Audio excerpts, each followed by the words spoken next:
One fall back. Thank you, Mrs. Good. I was hoping that there would be a smoother transition with when I originally submitted my retirement. I thought that Dr. Lusa would be here and continuing on into the next school year. When that did not happen, I then decided that it would be good to have a 2-week period of time moving into the next school year to make sure everything was staffed and ready to go. Thank you very much.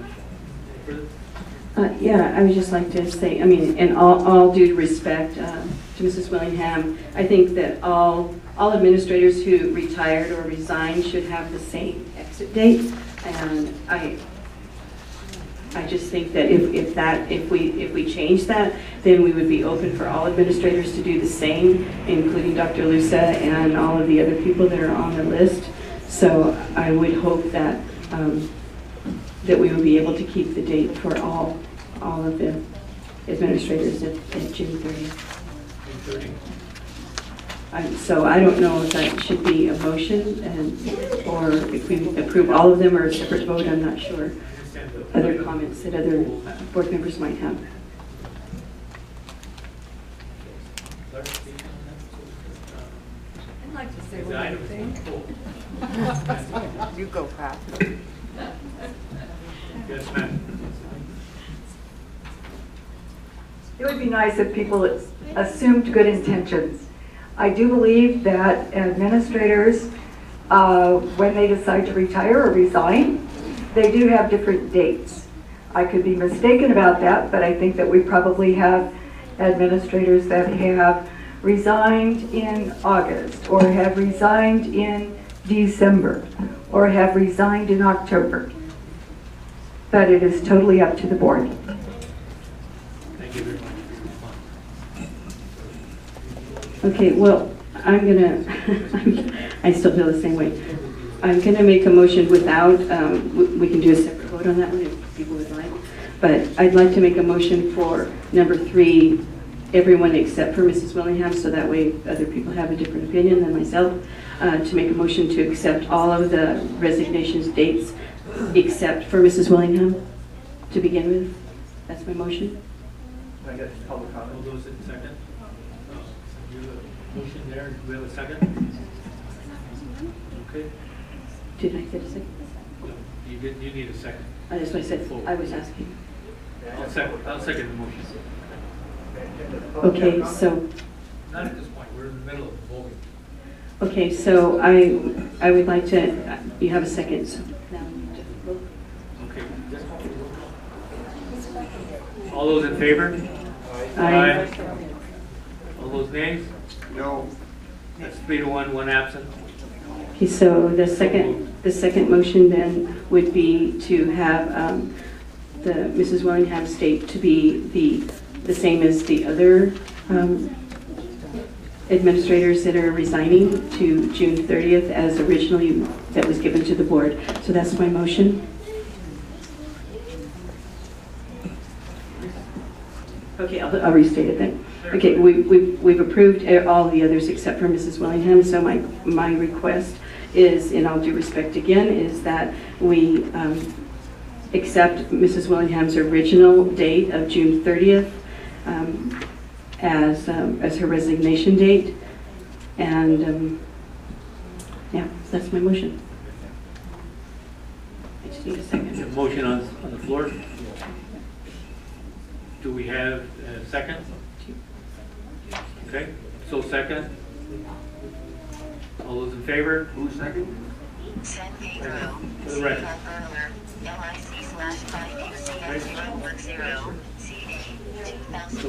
Okay. All those in favor? Aye. Aye. All those against? Aye. 1. No. Aye. 2, 3 ayes and 1 no. 2 no's. And no vote. Yeah. With 1 absentee.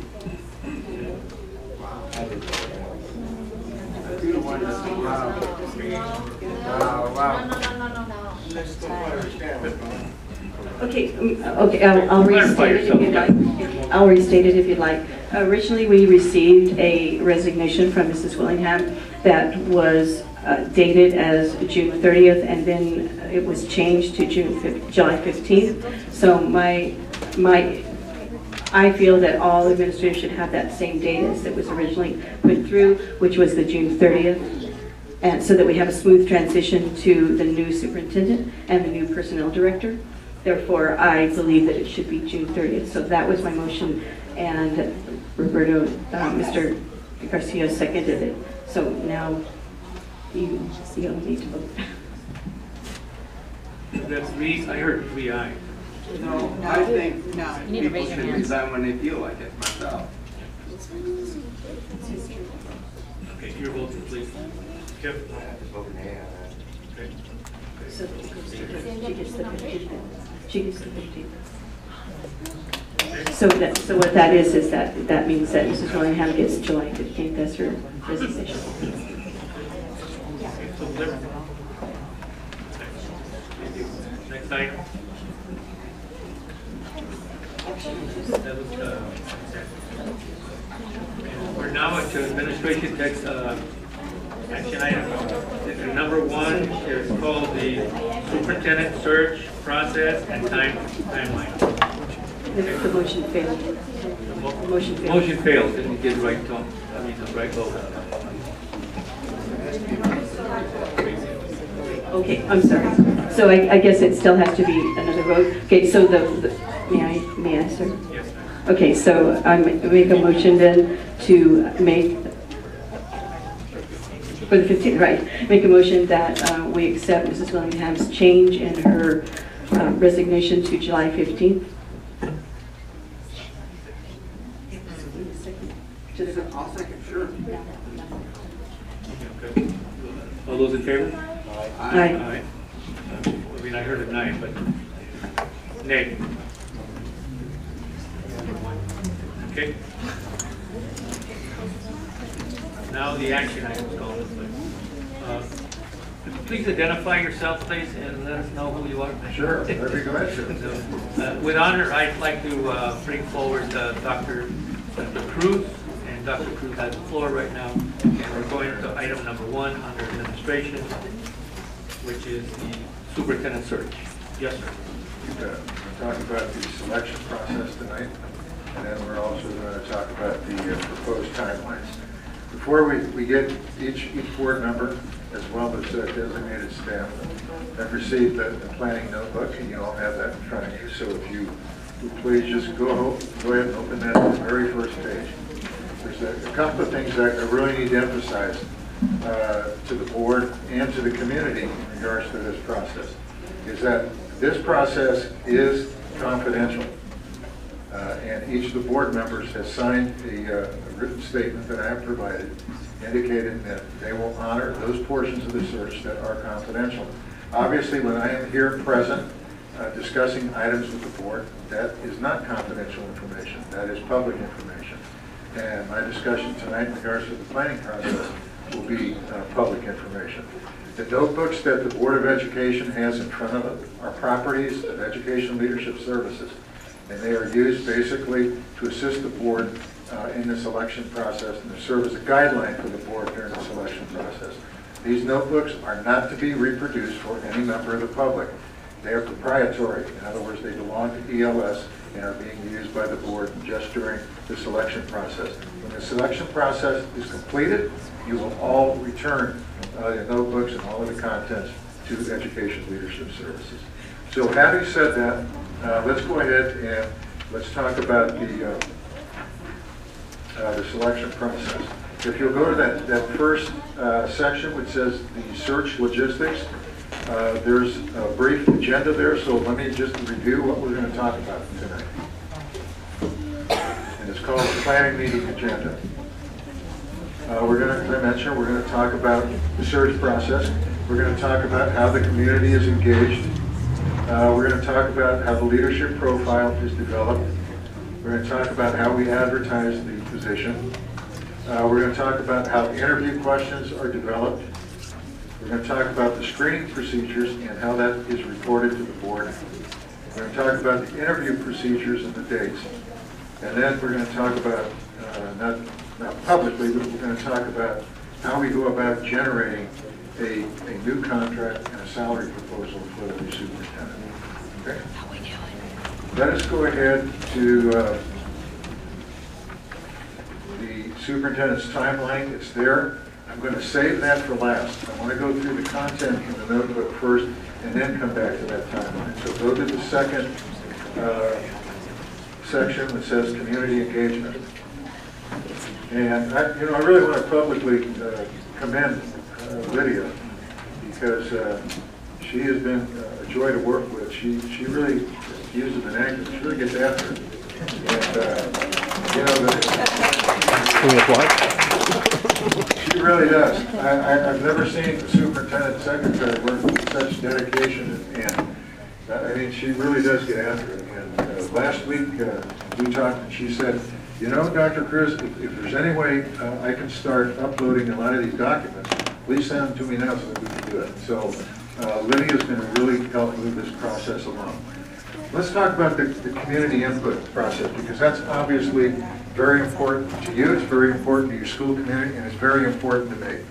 As you see, that first entry there is a sample news release that I have provided Lydia, and she's going to go ahead and fill in all the blanks in regards to that. She is going to be your district contact person. She's going to list her contact number, and then she's going to list the district website where parents who so desire, or staff who so desire, can go ahead and download the survey and go ahead and do it electronically. The next document is the community input and the meeting schedule. And this will be I think you know, but I want the community to know. There's 5 questions that we ask. And my goal is to be here 2 entire days. All day Thursday, March the 19th, and practically all day Friday, March the 20th.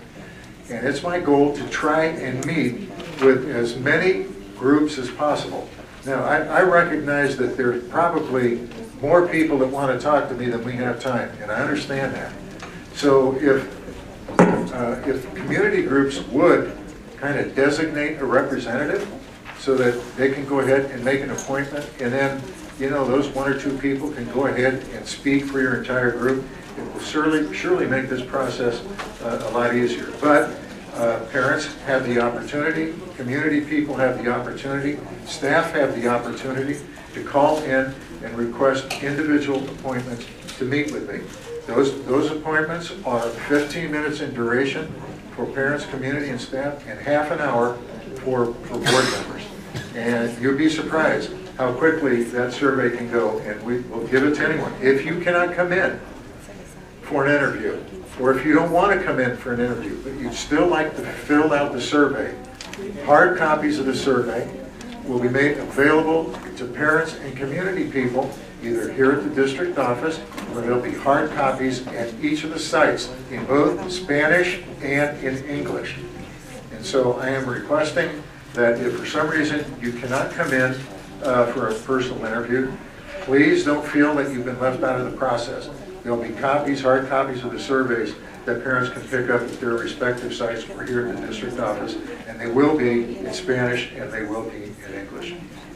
If you'll go to the next page, you'll see what the survey entails, and I'll read those questions publicly so that people have the opportunity to begin thinking about those. Question number 1, what do you believe are the most important leadership or personal characteristics needed in our new superintendent? That's question number 1. Number 2, what professional skills and knowledge do you think the superintendent should possess? Number 3, what type of work experiences do you think the superintendent should have? For example, classroom teacher, principal, assistant superintendent, superintendent experience in a prior district. What are the significant issues that the new superintendent will need to address in our district?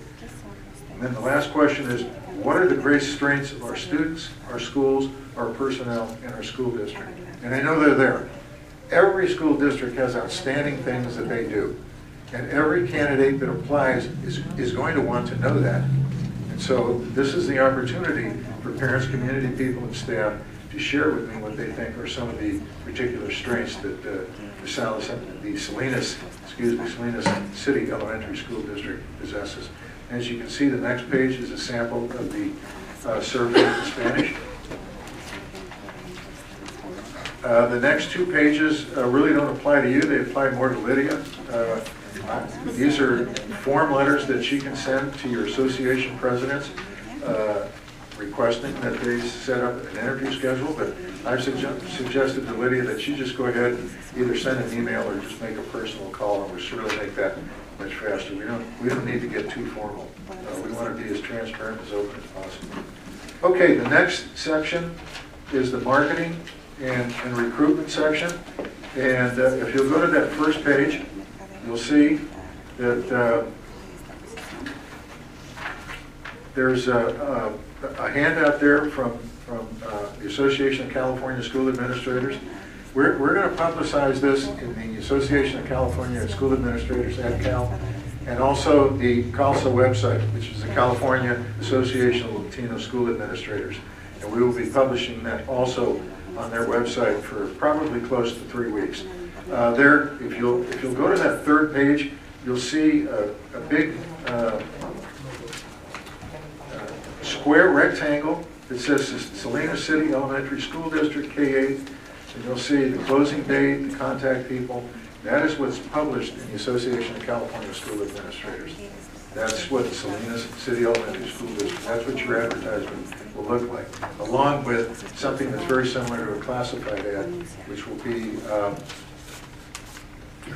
probably a 2 or 3 line entry identifying the position.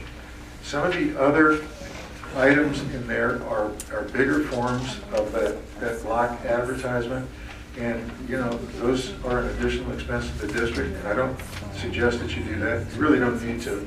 I think the size of the advertisement that you've already paid for is more than adequate.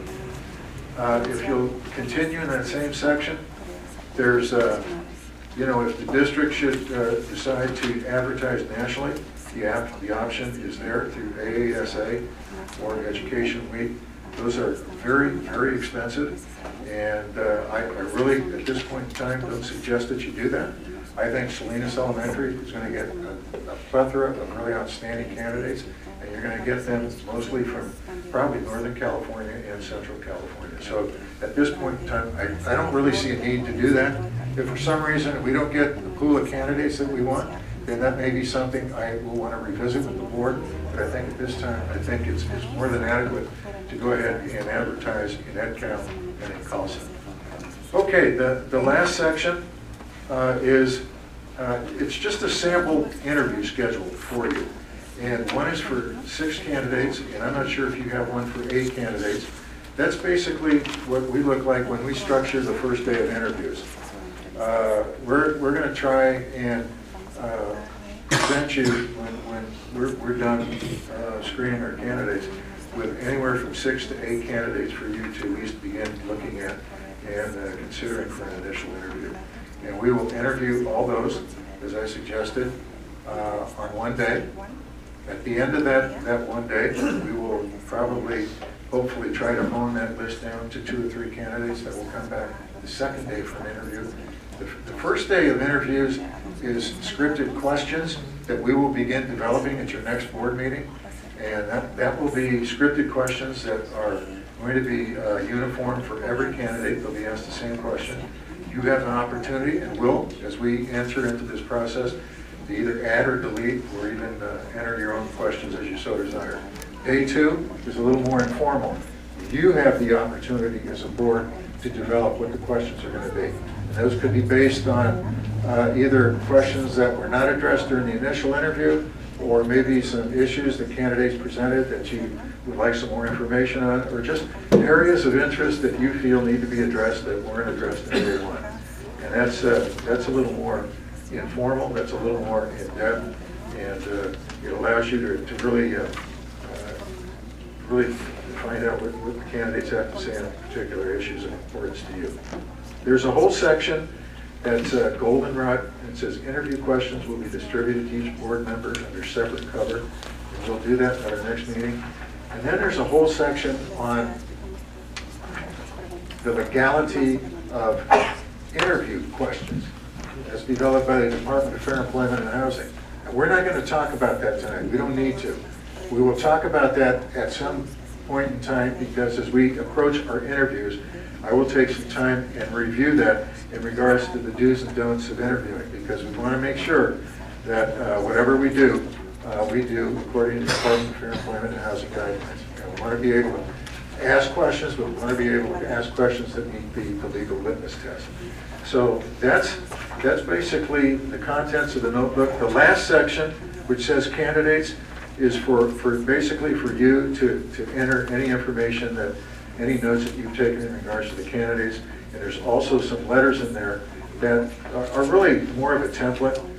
I take care, I am responsible for setting up all of your initial interviews. I provide all the paperwork, I provide the scheduling, and I notify the candidates of the good news and the bad news. I deal with all that on behalf of the board. Okay? So, having said that, let's go back to the timeline and see how all of this fits together in regards to the timeline. If I can find the timeline.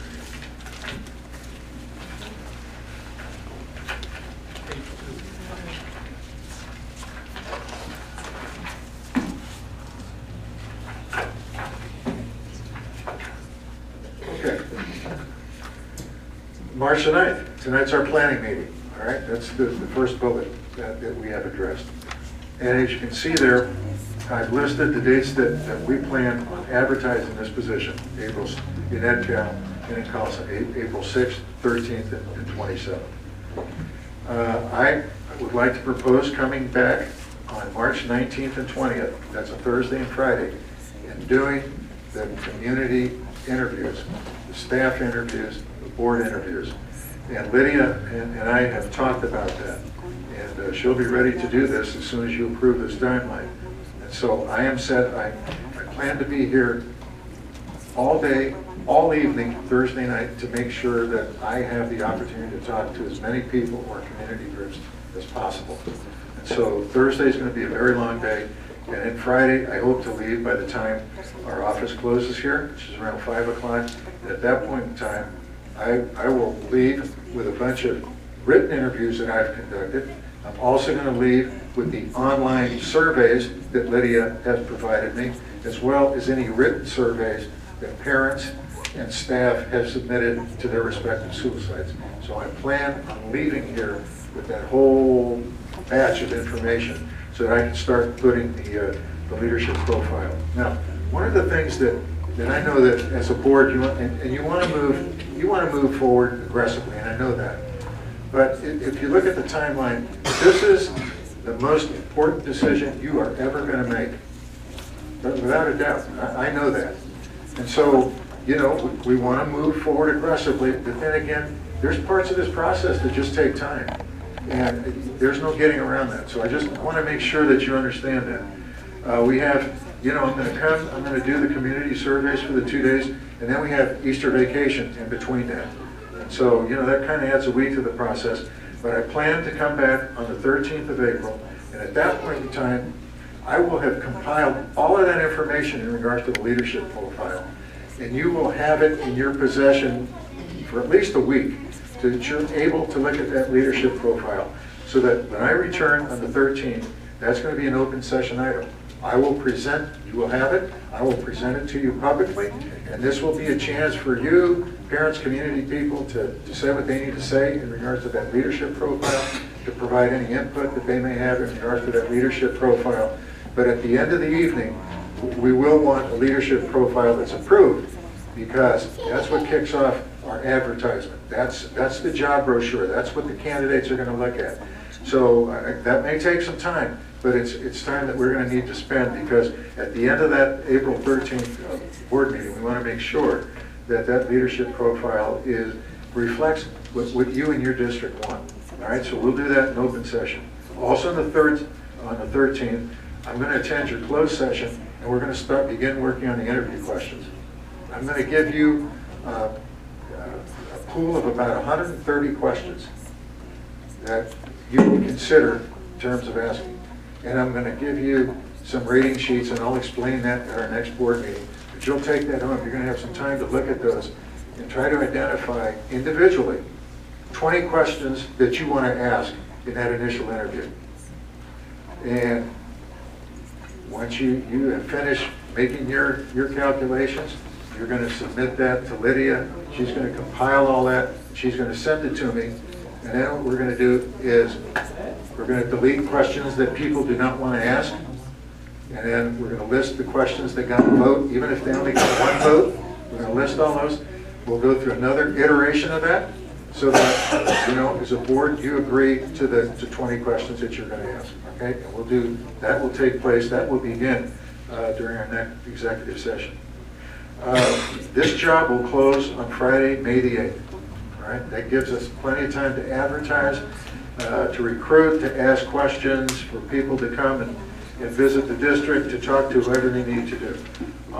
That's Friday the 8th. At night, the very next day, Dr. Chun and I meet. We have all of the applications in our possession. We go through and we do our initial screening. We decide, you know, what candidates we're going to spend more time in terms of doing background checks. Also on that same day, we're going to make copies of every application that we receive. You're going to see every, we don't sit there and say, these are the 6 best, you really don't need to spend. You are going to see, as a board, you're going to see every application. We're going to make copies of those. We're going to FedEx those to you overnight so that Lydia hopefully has them on a Monday. So you have an entire week to come in, make an appointment with Lydia, and spend however much time you want going through each of those applications. During that week, Dr. Chun and I will also be going through all those applications and doing the extensive background check. So that, if you'll go to that next page, on May the 8th, May 18th, I'm recommending a special board meeting because I know you don't meet on Memorial Day. So we need to set up a special board meeting on the 18th of May. At that point in time, I will come in, Dr. Chun will come in, we'll come in with all of the applications and we'll talk about each of the candidates. This will be done in closed session. You'll have a chance to ask us questions. You know, we're going to give you 6, 7, 8 candidates that we think you should consider interviewing. But you will also have looked at that paperwork. And this is your chance to say, well, you know, why didn't you select this other candidate? Or what is the particular issue in regards to that? So we have a chance to really enter into that and dialogue. So at the end of our executive session, you as a board, I'm having trouble time at this point. You as a board will have the opportunity to decide who ultimately you want to interview. All right, here's some really critical dates. May 22nd and May 23rd is our recommended interview date. First round, and then the finals on May 23rd. I'm also suggesting, it's optional, some boards do it, some don't, that once we get to top 1 candidate, that you do a community visit, that you select a subcommittee of the board, or you can agendize it, and the whole board can go, and do the community visit where you sit down with the candidate, you sit down with representatives of the candidate's current district, and you start asking the questions that need to be asked so that you can confirm the information that you're able to develop during the interview. I'm suggesting you do that for 20 minutes. Then after that, you come back, you say, hey, Dr. Cruz, we have confirmed the information, we like this candidate, go ahead and submit a contract. Now let's talk about the contract, because we've already started to work on that. This isn't something that we're going to wait till the end to do. We're going to start on this week. I'm going to begin. In fact, I asked Lydia and I asked Mr. Garcia, I met with him at noon today, to immediately send the current superintendent's contract to Mr. Lozano, your legal counsel, so that he can begin reviewing that contract language. Because there is a lot in regards to STRS that has changed in superintendent's contracts. And it's my understanding that your contract may be a bit outdated, to say the least. All right, to be polite. So anyway, we need to do that, so that we make sure that your current superintendent's contract conforms with AB 1350 and all the SDRS information that needs to be in the contract. Also during that time, we will, and we may, Mr. Garcia, we may need to set up some additional meetings with the subcommittee to begin looking at the financial package and how that is going to come together and how we report that to the entire board. And I'm going to share this. This is my philosophy so that you know and the community knows up front. It's not my intent to recommend a top dollar superintendent, but we do need to be competitive. All right, we do need to be competitive, and that may require you looking at your current superintendents and making a check. You know, I'll be honest with you. I haven't had a chance to look at the financial information yet, so I don't know how his financial package compares to that of other superintendents in Monterey County. But we need to look at that so that we're competitive. Doesn't mean we top dollar, but it means that it'll be competitive enough so that we ensure that we attract a really excellent pool of candidates. Okay? So we'll be working with that as we go.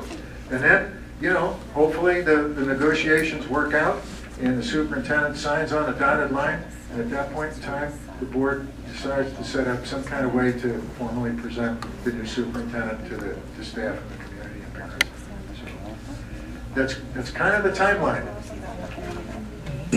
Are you open to getting a couple questions? Oh, you bet, yeah. Folks have, that's what I'm here for. And I'm going to limit it to how many people from the Okay, public. all right. There's one meeting. Let me move my stuff here and let me set it aside. So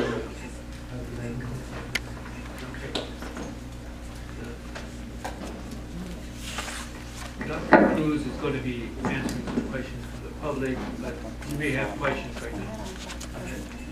Yeah, your name. Muchísimas gracias, Demetrio Pruneda.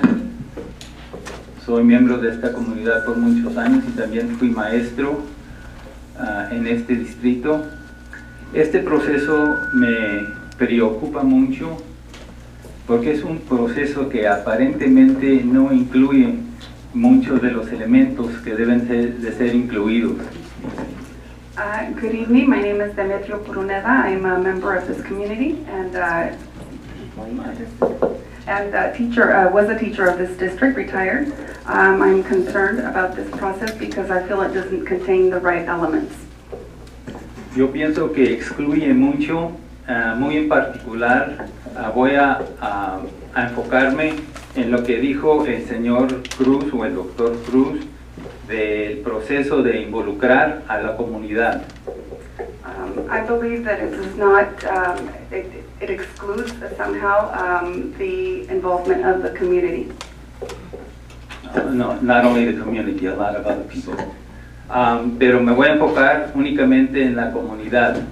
De acuerdo con lo que dijo el señor Cruz, dice que va a dar 2 días, el 19 y el 20, para hacer entrevistas. Y estuve haciendo unas calculaciones mental.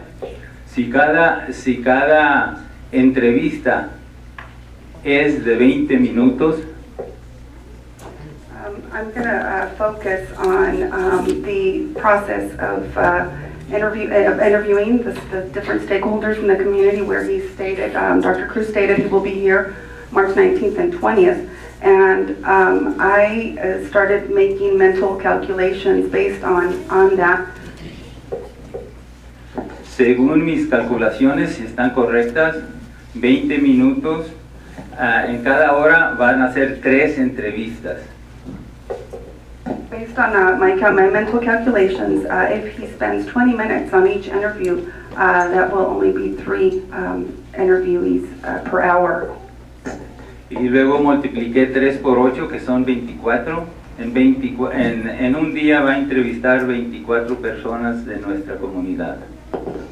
Which totals to 3 people per hour, times 8 hours for the day, and a total of 24 hours, 24 people for 1 day.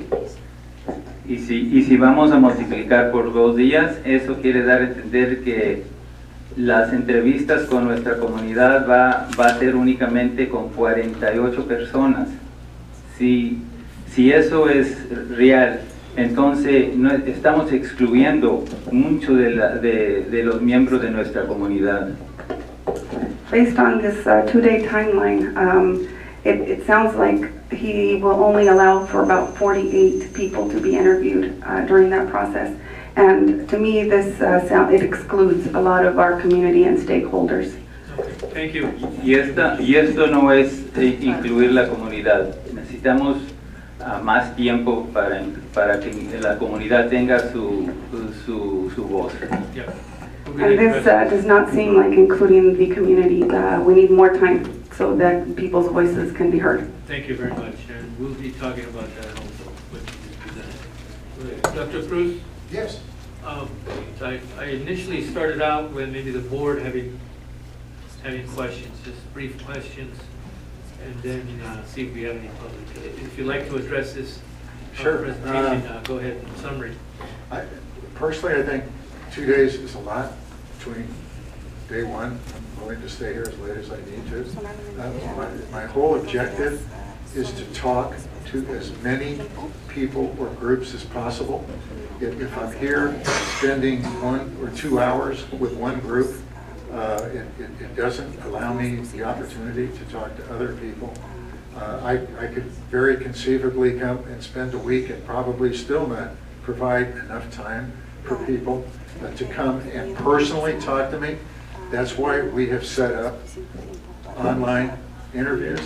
We have set up, we provide the questions at the school sites so that if the folks want to respond, they can do that in writing, or they can call me here and we can do it verbally. So I try to do it in a number of different ways so that I get as much of a cross-section of the district as possible. Thank you. Any questions from the board? Board members? I just have a comment. Yeah. Dr. Cruz, you still have the podium. Because you have questions from the board. Señorita, todavía vamos a seguir aquí. Ahorita vamos a seguir. Quería preguntarle, hacerle una pregunta al señor Sí, director. ok. Arrímase. Buenas noches, señor Cruz. Buenas noches, ¿cómo está?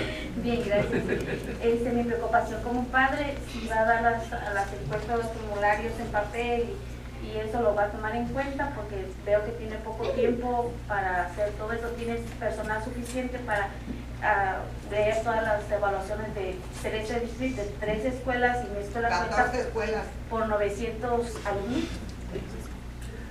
Dr. Cruz, thank you for taking my question. My concern is being that you will provide hard copy surveys and online surveys. We're concerned that are you still going to have enough time to review all of these surveys in the timeline that you're proposing? Do you have the adequate staff to review this? A nosotros como padres, ¿en qué momento nos van a citar para que seamos también parte de la elección? At what point will parents be informed that they can schedule interviews with you and meet with you? Lydia, can you help me out with that? Are you, as soon as the board approves the timeline? Yeah. You can start going mañana. Puede llamar mañana. Gracias. Un comentario, así como hacen este tipo de elecciones para una persona, también deberían de hacerlo cuando alguien se quiera retirar. De esa misma manera, tomar en cuenta al personal, a los maestros, a los alumnos y todos si estamos de acuerdo. Gracias y buenas noches. Again, she believes that the same process should be followed when somebody is resigning or retiring, where everybody should be taken into account as well by form of surveys. Thank you. Any questions, colleagues? Go ahead. I just have one comment. Okay, yes. Just be accurate, we are legally, I believe, K-8, but a superintendent should know that we're K-6 because our superintendent doesn't deal with 7th and 8th graders. The high school takes care of them. He's a lucky man. Right. Okay. So, but anyway, your ad says K-8, and I probably should be K-6. We'll correct that. Yeah, that's a typo. I noticed it right away. We'll fix that. It's okay. No questions? What? Yeah, we got about, yeah, let's make it brief, because I did promise that you get home on time. Thank you. We accept the comments or the questions that come up. We don't need lectures, and I'm trying to keep that down. Okay. Have we lectured you today? Excuse me. Excuse me. I'm sticking to the number of 3 minutes, and let's make it clear. Thank you. It's a little confrontational when you open up the comments that way. So Dr. Cruz, I do have a question for Dr. Cruz, and I want to thank him for his presentation. I thought it was very thoughtful and outlined the timeline really well. One of the ideas we've been throwing around, because we had heard about these interviews beforehand that are scheduled for March 19th and 20th. We actually had the same thought. It's like, how are you going to involve as many stakeholders in that amount of time as we want to get? Really, we should have started this process months ago, but here we are now. We were throwing this idea around, and I shared it with Lydia, that maybe we could set up some sort of open community forum where we could invite the public, try to turn out as many people as possible in a sort of a public comment sort of way, so they can get 3 minutes each, express their views on what they want to look for in the prime candidate for a superintendent. We really want to identify the 5 or 6 core values that we collectively would want to see as a community in a new superintendent. So at the end of that public forum, we would want to come away from that with the key stakeholders being able to vote and identify what those core values are, and then Dr. Cruz can take that into consideration in incorporating that into part of his leadership profile that he's going to present to you in May. So we're looking at our calendars. We thought perhaps March 29th, it's a Sunday, most people are off. Maybe we can borrow one of the district facilities, try to turn out as many people as possible, and we'd like to invite Dr. Cruz to help facilitate that and listen to the public, and so that everyone has an opportunity to speak. Oh, and we would also want to perhaps borrow the equipment, I don't know what it's called. Closed circuit for translation. Yeah, for translation assistance, so that everyone can understand what's being said.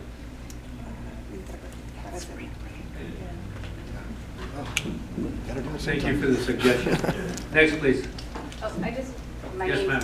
My name is Elisa Crummy, and I'm a teacher, and I just wanted to point out that the dates set aside for that, the 19th and 20th, are teacher conference days. So if we as teachers have to do a paper input, that's fine, but I don't want the impression to come across that we're not wanting to be stakeholders, but we have conferences going all day on both of those days, so it's not like we could jump down here at 3 o'clock. So those are not ideal days for the teachers. However, it sounds like there's numerous other ways we can make it work, but I did want it on the record that we are all in conferences. Thank you very much. And that will be taken into consideration in our planning there. Yeah. Yes, sir. Hello, everyone. Enrique Mendez Flores. I just need clarification that if the candidates that are going to be finalists, is the community going to have a say-so in asking questions to them? It's not clear to me at this point whether or not. What I have understood so far is that the community will give an input in order as to what the candidates ought to be with a qualification for the candidate. But maybe Dr. Cruz can state to us whether or not the community is going to have the opportunity to interview not only the 6 to 8 candidates, but the finalists. Please, thank you. Dr. Cruz is willing to gracefully, he knows it's important to answer these questions. I guess the answer to that is no. In the sense that the process is very confidential. You know, in community colleges, in four-year universities, they do have open forums, but in K-12 public education, you're not going to get a lot of candidates to apply for this position if you're going to ask them to come publicly and answer questions before whoever happens to show up. It's just the process is not set up to work that way. It won't happen, and you won't get a good pool of candidates. That's something I recommend. Because ultimately, it's your decision to select the superintendent. It's and that process has to remain very confidential. And I know that the public doesn't always agree with that, and they don't understand that, but that's just the way it is. Thank you. Thank you very much. We have short question. Yeah, a real short question. Yeah. This is for Dr. Cruz. I'm not going to go to the mic, but you mentioned interviews via the internet.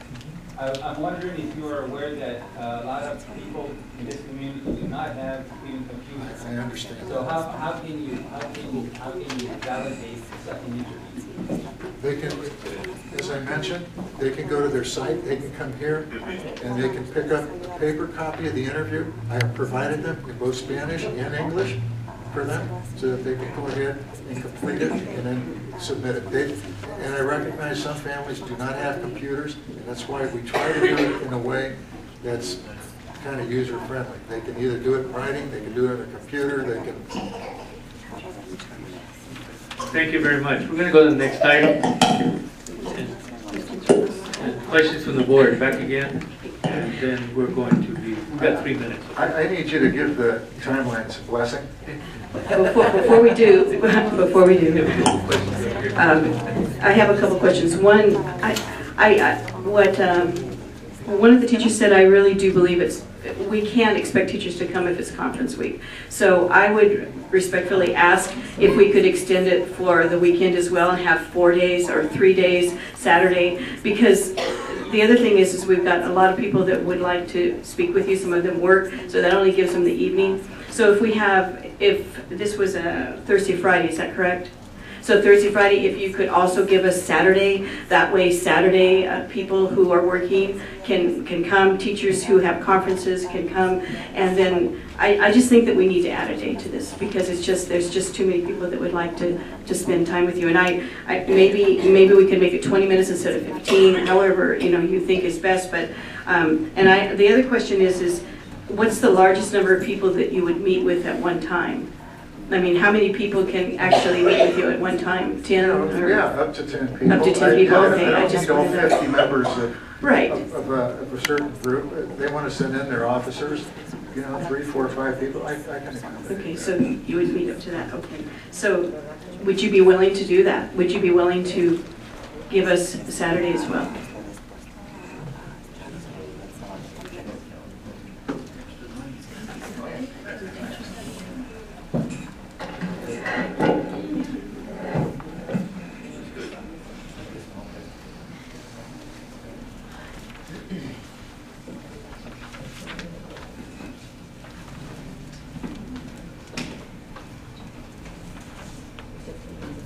I'm sorry, I'm thinking out loud.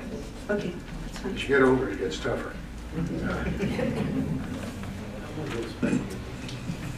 Yes, I can do that Saturday. I think that would be great, and that way people who would like to meet with up to 10 people is what you're saying, 5 to 10, sure. That you would meet with them. Sure. Okay. All I would need is somebody to open the doors and provide me a facility since it is Saturday, and accommodation will be made. And Lydia and I will work on that schedule. Okay, thank you. And thank you for answering all the questions. I asked you a bunch of questions beforehand. Yes, you did. You clarified a lot of the questions, but one last thing. I personally would really like to see that we make the decision by June 1st so that we can make the announcement by June 5th. That would be ideal. That way the teachers are still